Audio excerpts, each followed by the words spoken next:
கழக மேடைகளில் அரசியல் அறிவோடும் இலக்கிய செறிவோடும் கவித்துவ களத்தோடும் இடியென பேசி வலம் வந்தவர். தமிழக சட்டமன்ற உறுப்பினராக ஒரு முறையும், நாடாளுமன்ற உறுப்பினராக 5 முறையும், ஒன்றிய இணை அமைச்சராகவும் பொறுப்பு வகித்து மக்கள் பிரதிநிதியாக வலம் வருபவர் முனைவர் ஜெகத் ரட்சகன். தமிழறிஞர் கலைஞரின் அளவற்ற அன்புக்கும் வாழ்த்துக்களுக்கும் ஆட்பட்டவர்.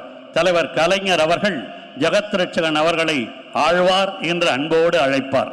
என் தம்பி இன்னொரு சடையப்ப வள்ளல் என்று கலைஞர் அவர்களால் புகழப்பட்டவர் ஜெகத் ரட்சகன். திரு எஸ். ஜெகத் ரட்சகன் அவர்களின் கழக பணியையும் தமிழ் பணியையும் பாராட்டி திமுக பவள விழா ஆண்டில் தலைமை கழகத்தின் சார்பில் இன்று சென்னை நந்தனம் YMCA திடலில் நடைபெறும் முப்பெரும் விழாவில் மாண்புமிகு முதலமைச்சர் கழக தலைவர் அவர்கள் கலைஞர் விருது வழங்கி சிறப்பிக்கிறார்.